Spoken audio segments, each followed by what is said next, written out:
Hello student, তো আমরা পড়ছিলাম ক্লাস 12-এর পলিমার চ্যাপ্টার, যেখানে আমরা আগের দিন রাবার সম্পর্কে আলোচনা করেছি। রাবার সেটা হচ্ছে প্রাকৃতিক রাবার এবং কৃত্রিম রাবার। আজকে আমরা যেটা আলোচনা করব সেটা হচ্ছে জৈব অবিশ্লেষ্য জৈব বিশ্লেষ্য পলিমার। ঠিক আছে, দেখো জৈব অবিশ্লেষ্য পলিমার মানে অ্যাকচুয়ালি দেখো পলিমারগুলো কি করে। পলিমারগুলো আমাদের জীবনের অনেক কিন্তু সুখ স্বাচ্ছন্দ্য এনে দিয়েছে। যেমন ধরো আমাদের সে সমস্ত জিনিসগুলো অনেকদিন ধরে টিকে থাকে বা নষ্ট হয় না, বা খুব সহজে খারাপ হয়ে যায় না। বা আমরা যখন বাজারে গেলাম, বাড়ি থেকে কোনো জিনিস আমাদেরকে বহন করে নিয়ে যেতে হয় না, বাজার থেকে বাজার করলাম, শাকসবজি নিলাম, কোনো একটা ক্যারি দিয়ে দিল পলিথিন, তাতে করে আমরা বাড়ি নিয়ে আসলাম। ঠিক আছে, কিন্তু তাদের সাইড এফেক্টগুলো কী বা তাদের থেকে আমাদের কি ক্ষতি হচ্ছে পরিবেশের, সেগুলোও কিন্তু জানা আমাদের খুবই দরকার। তো তেমনই পলিমার যেগুলো আমাদেরকে বা আমাদের পরিবেশকে ক্ষতি করছে বা পরিবেশ দূষণ করছে, তাদের তেমন একটা পলিমার হচ্ছে জৈব অবিশ্লেষ্য পলিমার, যেটার এক্সাম্পল আমি একটু আগে দিলাম। আমরা বাজার থেকে যে পলিথিন নিয়ে আসি, ঠিক আছে, যেটা আমরা সবাই পরিচিত জৈব অবিশ্লেষ্য পলিমার, সেই পলিথিনটা বাজার থেকে শাকসবজি কিনে আনার পর সেটা আমরা নিশ্চয়ই ফেলে দিই।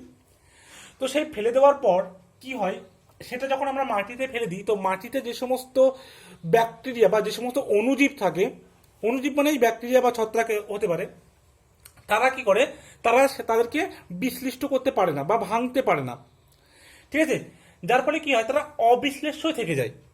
এবং কি হয়, মাটিতে দীর্ঘদিন থাকার ফলে তারা কিন্তু মাটিকে দূষণ করে।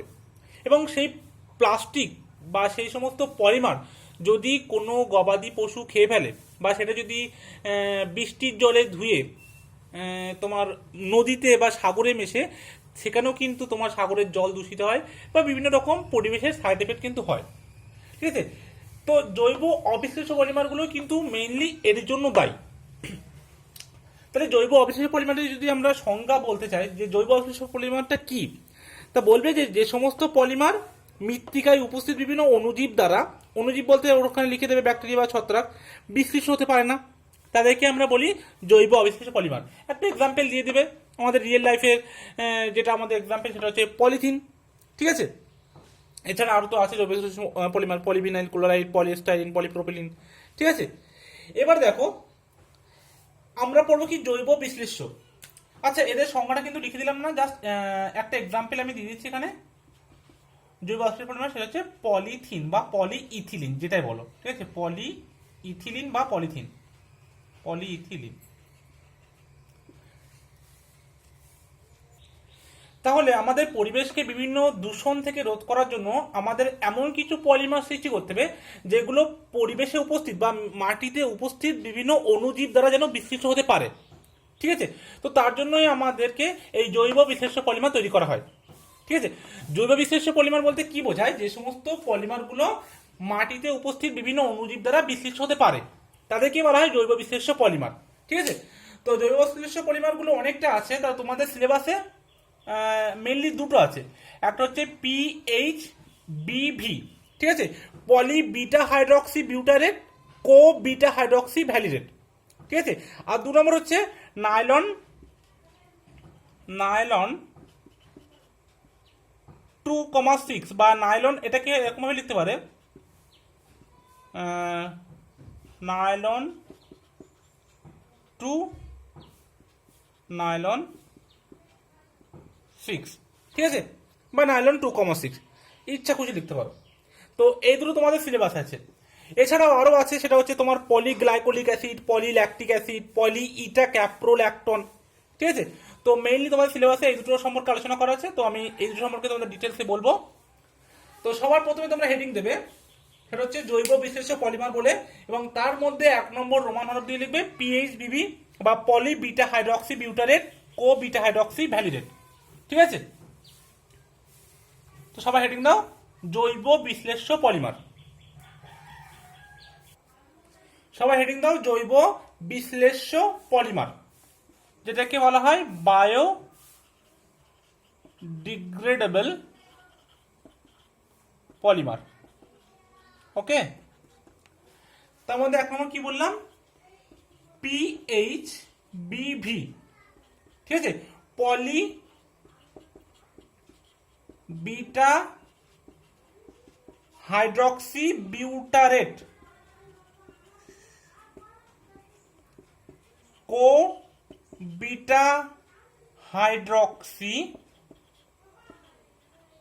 ভ্যালিডেট। ঠিক আছে, এটা হচ্ছে পিএইচভিভি। দেখো এই যে পিএইচভিভি, এটা তোমার দুটো মনোমার ইউনিট দিয়ে গঠিত। এদের মনোমারগুলোর নাম দেখো,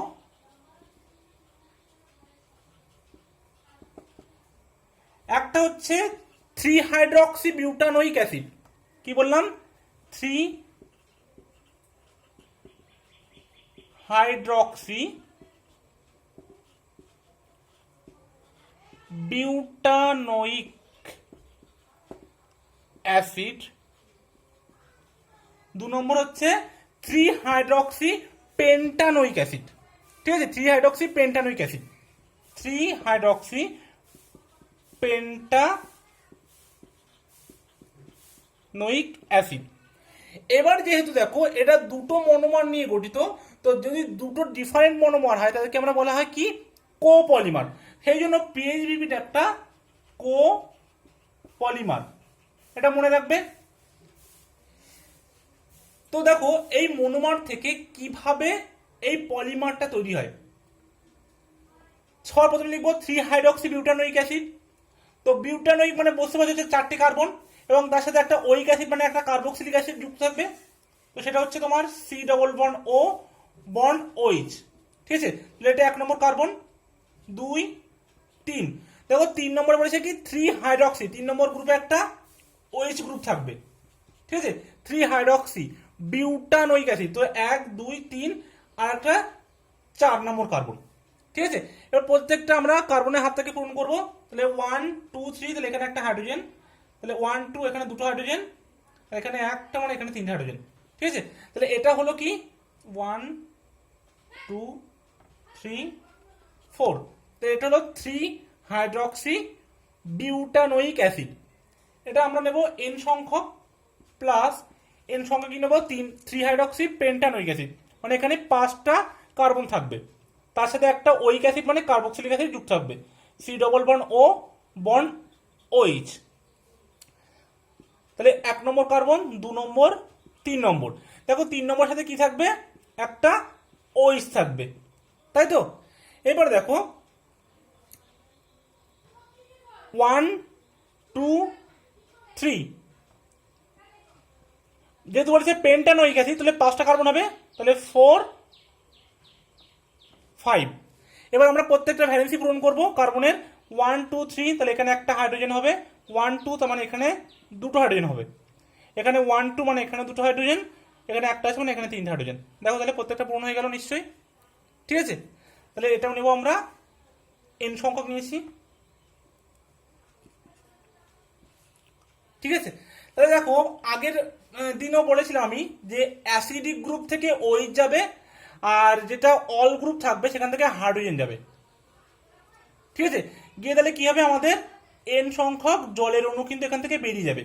মানে কি, এটাও কিন্তু তোমার তাহলে কনডেনসেশন হচ্ছে, এখান থেকে জল বেরিয়ে গেল, তাই তো।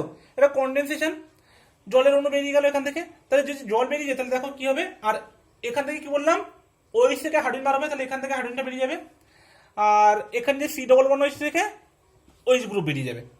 ঠিক আছে, আবার একটা এসে আবার এখান থেকে জুড়ে যাবে। তাহলে দেখো কি হচ্ছে, এখানে ও আছে, bond CH CH3 CH2, bond C double bond O bond O CH।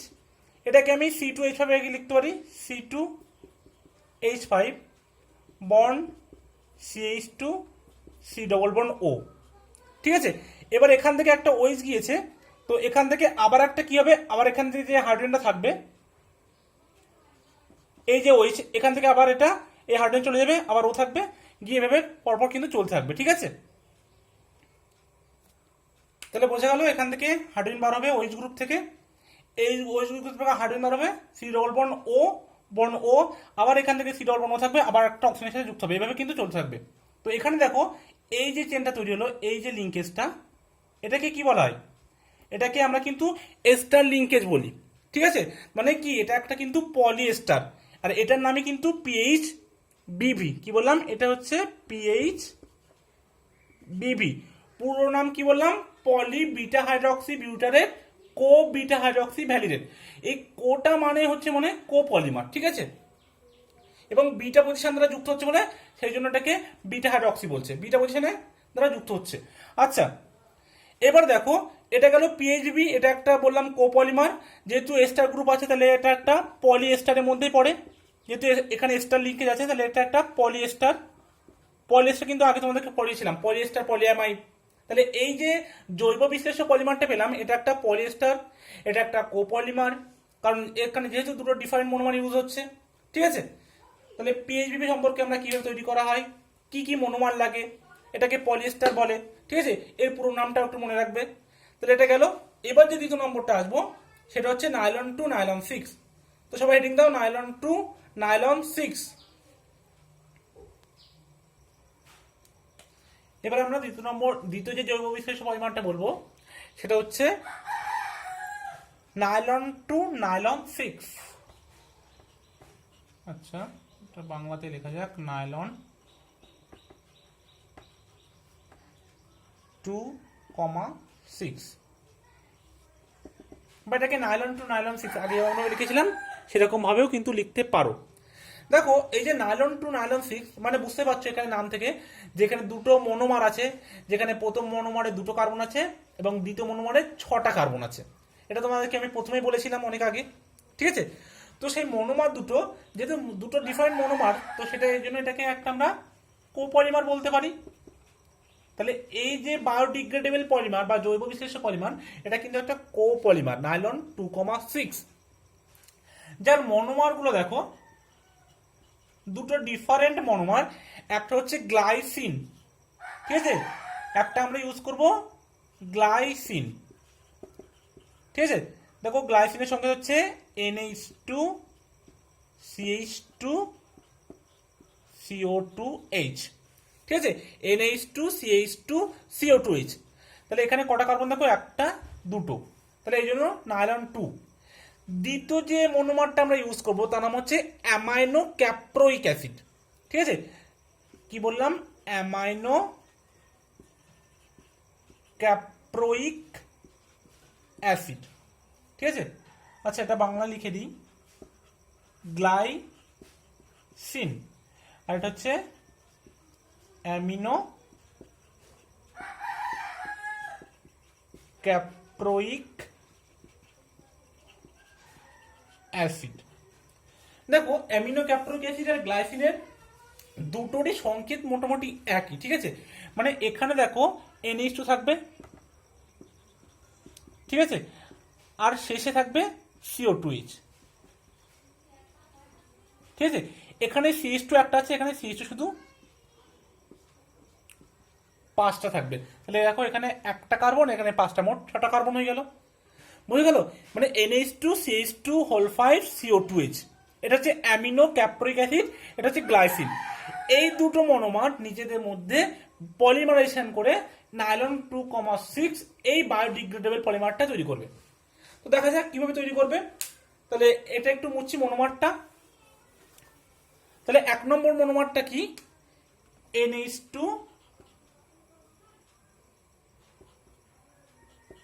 এটা এরকম আমি লিখছি আমার মানে পলিমারটা লেখার সুবিধার জন্য, NH2 CH2 CO2H,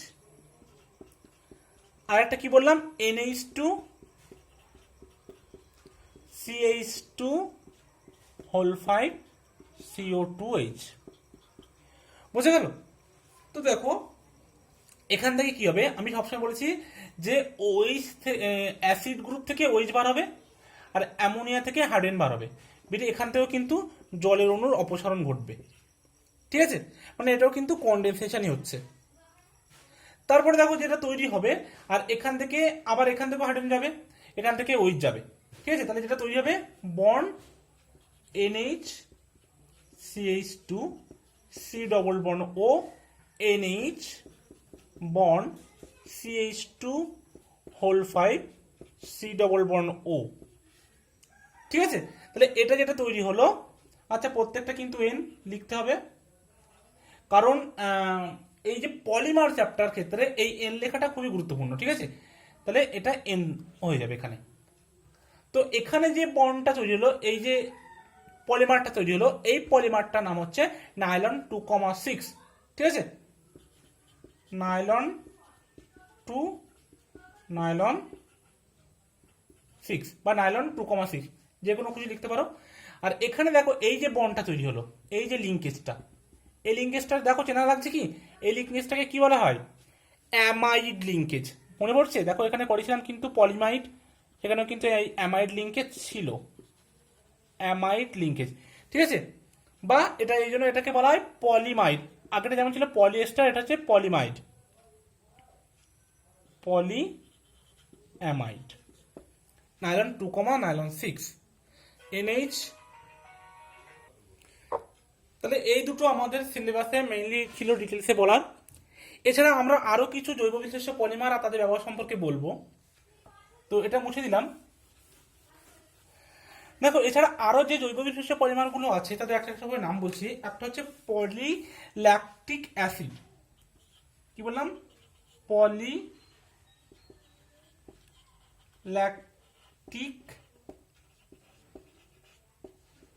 অ্যাসিড। ঠিক আছে, আরো আছে পলি ইটা ক্যাপ্রোল্যাকটোন, ক্যাপ্রোল্যাকটোন। ঠিক আছে, আরো বিভিন্ন আছে। তো এই যে পলিল্যাকটিক অ্যাসিডের যে রাসায়নিক গঠন পলিমারটা, সেটা হচ্ছে, এটা কিভাবে উৎপন্ন হয় এগুলো তোমাদের ডিটেলস নেই, জাস্ট স্ট্রাকচারটা মনে রাখলে চলবে। ও CH CH3 C double bond O। ঠিক আছে, এটা হচ্ছে পলিল্যাকটিক অ্যাসিড, এটাকে PLA বলা হয়। ঠিক আছে, পলিল্যাকটিক অ্যাসিড। ও CH3 C double bond O N। ঠিক আছে, আর যেটা পলিইটা ক্যাপ্রোল্যাকটোন, এটা হচ্ছে ও CH2 হোল 5 CO N। এটা হচ্ছে পলিইটা ক্যাপ্রোল্যাকটোন।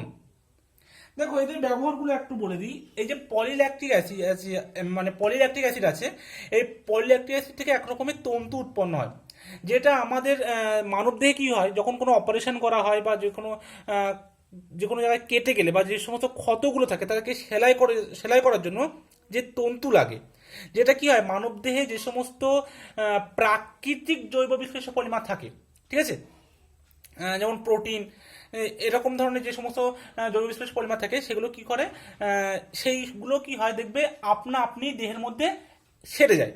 ঠিক আছে, এই যে সেলাই করার জন্য যে তন্তুটা লাগে, সেটা কিন্তু এই পলিল্যাকটিক অ্যাসিড থেকে উৎপন্ন হয়। আর যে পলি ইটা ক্যাপ্রোল্যাকটোন যেটা আছে, এটা কি হয়, এটা বিভিন্ন ওষুধের আবরক হিসেবে ব্যবহার করা হয়। ওষুধের আবরক বলতে আমরা যে সমস্ত ক্যাপসুলগুলো ইউজ করি, ঠিক আছে, যে সমস্ত ক্যাপসুল দেখবে, যে কিছু কিছু ক্যাপসুল আছে যে ক্যাপসুলের মধ্যে ছোট ছোট ক্ষুদ্র ক্ষুদ্র দানা থাকে, ঠিক আছে, যে দানাগুলো কিনা ওই পলিমারটার মধ্যে থাকে। ওই পলিমারটা কি হয় আমাদের, যদি আমরা খেয়ে নিই, মানে ওটা তো ওষুধের সাথে থাকে, তো সেই দেখবে এরকম দেখতে হয়। ঠিক আছে, এরকম একটা খাপ টাইপের থাকবে, এবং এর ভিতরে এরকম ছোট ছোট ক্যাপসুলের মধ্যে ওষুধ থাকে। এবং এর যে আবরক, এই আবরকটা কিন্তু একটা পলিমার, যে পলিমারটা কিন্তু এই পলি ইটা ক্যাপ্রোল্যাকটোন থেকে তৈরি হয়। এবং ওটা যখন আমরা দেহের মধ্যে প্রবেশ করে, এটা কিন্তু জৈব বিশ্লেষ্য, যার ফলে কি হয়, এটা কিন্তু বিশ্লিষ্ট হয়ে যায় এবং এটা দেহের কোনো ক্ষতি করে না। বুঝে গেল? তো এই যে আছে দুটো তোমাদের জৈব বিশ্লেষ্য পলিমার সম্পর্কে আলোচনা করলাম। আরও জৈব বিশ্লেষ্য পলিমার তো আছে আরও অনেক, যেটা বলে শেষ করা যাবে না, তো সিলেবাসে বেশি তোমাদের নেই, যেগুলো আছে মোটামুটি তোমাদের আলোচনা করে দিয়েছি। মোটামুটি আজকে পলিমার তোমাদের শেষ হয়ে গেল। নেক্সট দিন একটু তোমাদের পলিমার সম্পর্কে কিছু কোশ্চেন অ্যান্সার আলোচনা করব। তো আশা করি এই পর্যন্ত থাক আজকে। নেক্সট দিন আবার আমরা এই পলিমার সম্পর্কে, মানে পলিমার চ্যাপ্টারে যত কোশ্চেন আছে ডিটেলসে আলোচনা করব, ঠিক আছে, বা তোমাদের কোশ্চেন প্যাটার্ন কেমন হয়, কেমন কোশ্চেন আছে, সেগুলো নেক্সট দিন আলোচনা হবে।